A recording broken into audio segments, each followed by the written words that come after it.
Hey, welcome back to Monstar Gaming. Just wanted to do another quick video, show you a little bit more of my progress and a couple other quick things. I'm over at 207. I've been working on a lot of my upgrades. I think this is the last one of these that I need to get to even out with the other ones. I have that one right there. I'm working on that one. 3 more days to go. Finally got one of these to level 7. So that means I got to start looking at the other ones and get those up too. I did a few towers. I upgraded the readout to the machine gun there. I think all of my garrisons are level 8. Definitely I can keep going with that. Let's see what else. Yep, I got the bunker upgrading there. Upgraded some of my troops. I got a couple things going on over here. Don't use these that much, the motorcycle raiders, but they are useful. So I don't know. I'm trying to see which troops I might want to dabble with a little bit here and there. Definitely working on upgrading my planes, that one extra level there. I got a bomber MK1, so I can level that one up.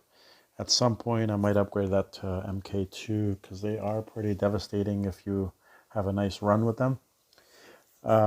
Let's see. Oh, I was also working on the generals. I think I leveled up the fort one more time, and I unlocked Churchill, which is cool. So I've been slowly working on them too, MacArthur and Churchill. Sukov is supposed to be really good, so eventually I will get that unlocked. I think those are the top 3 that they talk about right there, but that'll be a little bit before I get to that point. Still working on our alliance. Let me show you real quick what we have. There's 4 of us. There's another guy that's probably going to join soon. He's still kind of getting into the game, kind of early going. But as you can see, everybody is fairly active. We do play. I play every day. A couple of us play every day. 3 of us play every day, and the other one's kind of every other day. So we're looking for people that are that want to play maybe every day or every other day, a little bit here or there. And so we can kind of stay in touch on what's going on. If there's any questions, we can talk about it. Yeah. So, anyways, that's the alliance there. We're still looking for some more people. We definitely want to get up to at least 10, so we can start working on those world wars, which are really going to help the alliance level up. Gives you more loot and adds like a slightly different dimension in the game, fighting wise. You can get a lot out of that. Start using your embassy, things like that. But it's been pretty cool. Still been upgrading the library, some things in there. University, I'm kind of holding off a little bit because I'm really focusing on my defense. And have not changed anything around much. I moved a couple things here and there, but not really. I think I'm still working on developing things, and then I'll figure out what's the best thing to do if I need to move things around. But I think if everything gets up to the level that I need to be, it'll be a lot better defended than it is now. And then maybe it'll require just some minor tweaks. I did open up some forest area on this side here, so now I have a little bit more space. I don't know. Not too much else going on there. Yeah. Oh, a couple things that came up with some of the other guys in the alliance that are just starting with the game, and as you get past like the second, third age, you start unlocking more new things, and it goes from okay, there's a few things to look at to now there's a bunch of things to look at. So priorities are definitely start popping up as you get into like the 4th, 5th, and 6th age. The roads are important. Some people worry about them a lot. Some people don't. But you definitely want to have those connected to your town center if you can, and then connect as many buildings as possible. It'll give you more income, and it'll also give you a defensive boost for your town center. So to me, anything that helps, try to do it. There's other people that don't care. They don't get a lot of their economy that way. They do it through other things and through fighting. So you might see some cities that have roads that are kind of all over the place. But by removing the roads, you could put buildings a little tighter together, maybe put walls a little tighter together, and really barricade yourself in nice. So it really depends how you want to do it. The other thing are the walls themselves. Very expensive. I mean, that's something that you're going to have to work on. And as you progress through the game, you get a lot more walls, which means now you have to upgrade more walls. And you upgrade walls piece by piece. You can grab more, but it gets super expensive. So take your time, but do try to upgrade a little here, a little there when you have a little bit of extra income. Cool thing with that though is I'm not going to click it, but I don't think it requires any workers, or maybe it requires one worker, but it's instant, so you're not waiting around for anything. The other thing that they had asked me was about the gates, like what's the purpose of the gates? Where do I put them? What do they do? And I probably need to look at my gates as well too. But gates, actually, I don't have any on this whole right side here. That's not good. But gates are how your troops are going to get out of your area and kind of go back and forth, your defenses. So you definitely want to pay attention to where your gates are. Actually, just thinking about that, just like that. Yeah, maybe people can rush in here, but let me do this. That's probably better. That way these troops can get out quicker. If you don't have gates, then they're basically going to go the long way around, whatever way it is that they can get out, because there might be a gate all the way on the other side of your base, and your troops will all be trying to race around there to get at the enemy. And if there's only one exit, then they're all going to go out that way. So it is good to have gates, at least on two sides, if not three, so you can have your defenders have a quick and easy way to go when they're defending. But you also have to be very mindful if they have saboteurs or commandos or whatever they're called in yours. They can walk through gates. So be mindful of that. If you're putting all the gates kind of straight in a row to go straight to your town center or something like that, you can have people wandering straight in. That'll pretty much go wherever they want to go. So be mindful of where your gates are, and are they really close to high defensive buildings or not? And just keep an eye on that.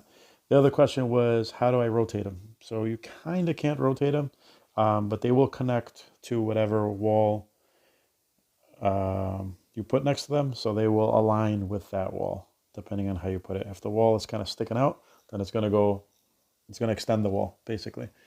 If you have the wall already completed and you attach it to it, then it's going to go a 90-degree angle.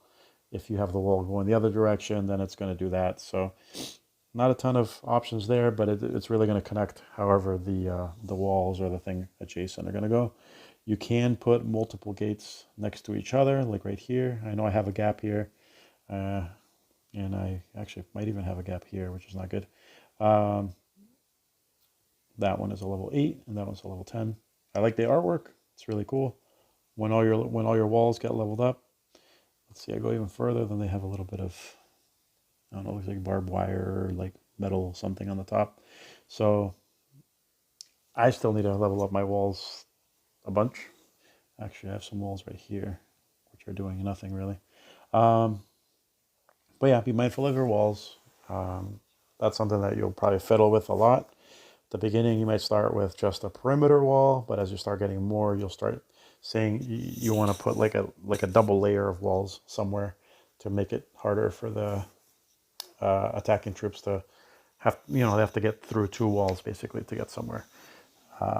They have those, what's it called, like a bee's nest type layouts as well that are kind of like like figure eights and things like that. And those make it really tricky if you have a ton of walls that way too. But yeah, there's so many different compositions on what you can do and what you want to protect. The other question that they had is, okay, what do I need to protect? And you definitely want to protect your town center. If you're worried about your rank and where you are in your medals,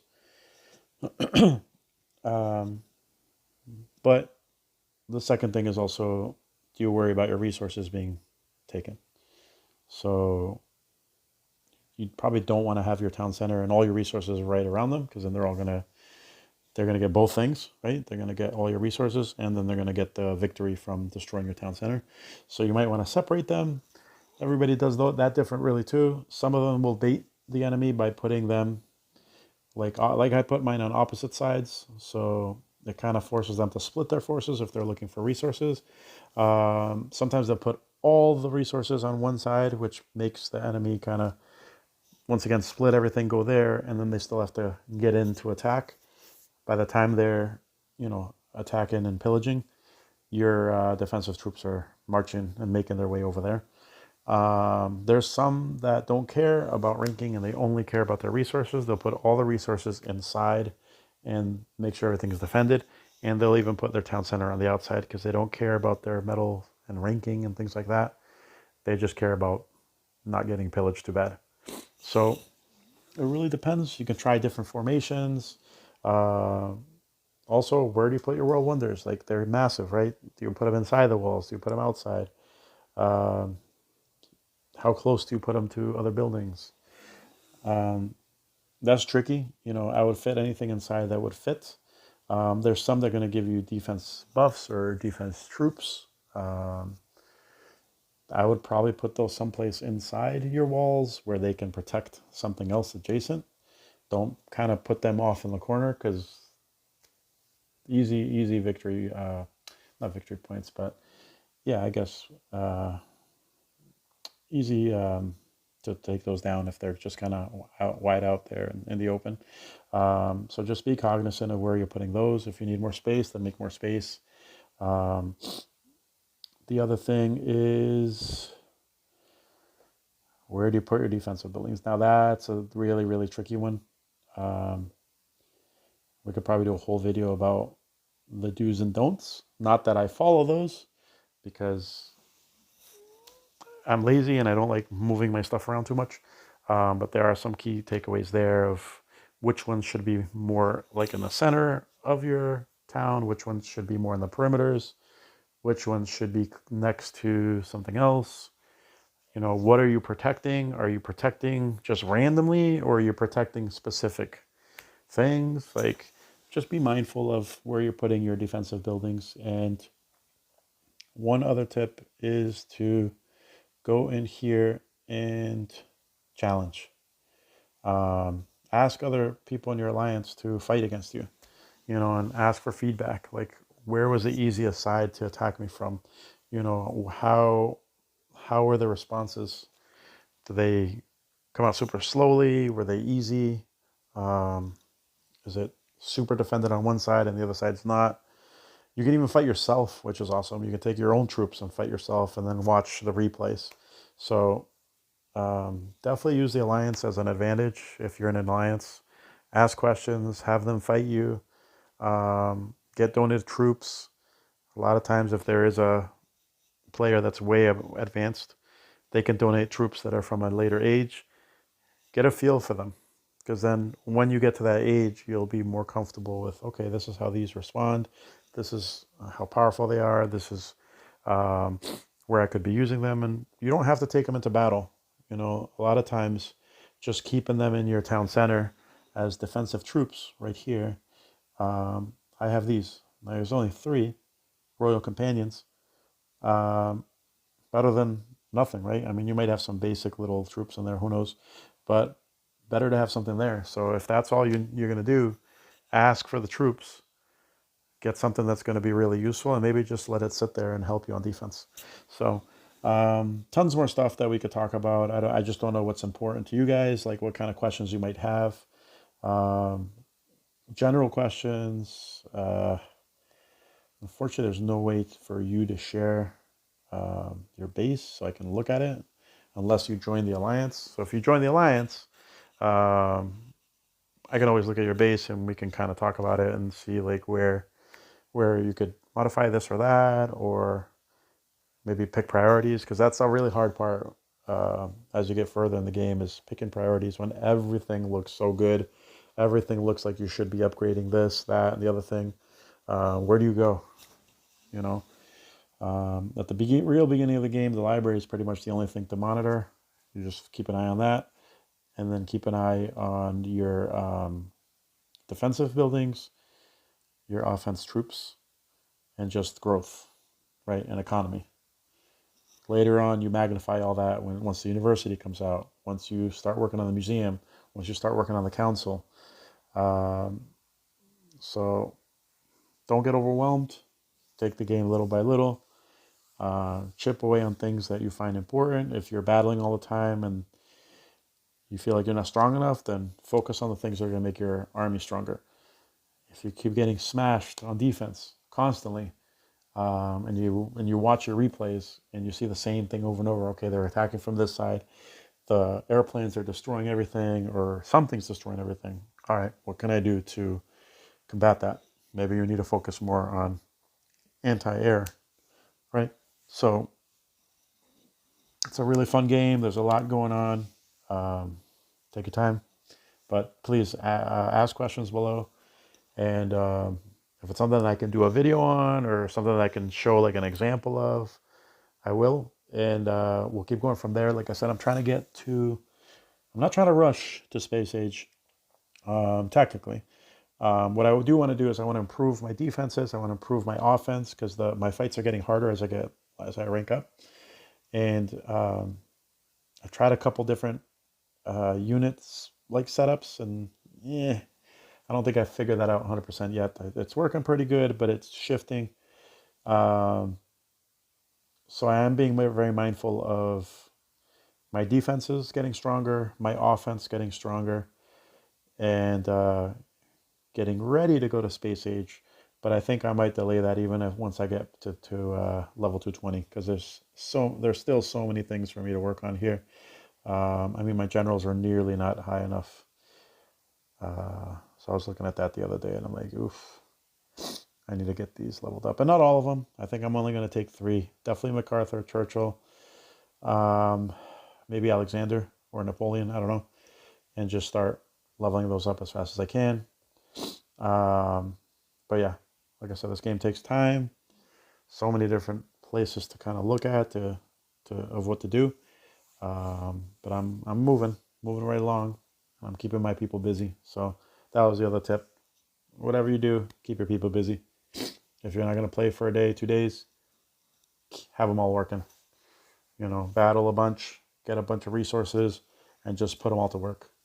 I think over the weekend, I had almost all 3 of my categories almost fully maxed from just fighting, and then just kind of leaving the game for like a day.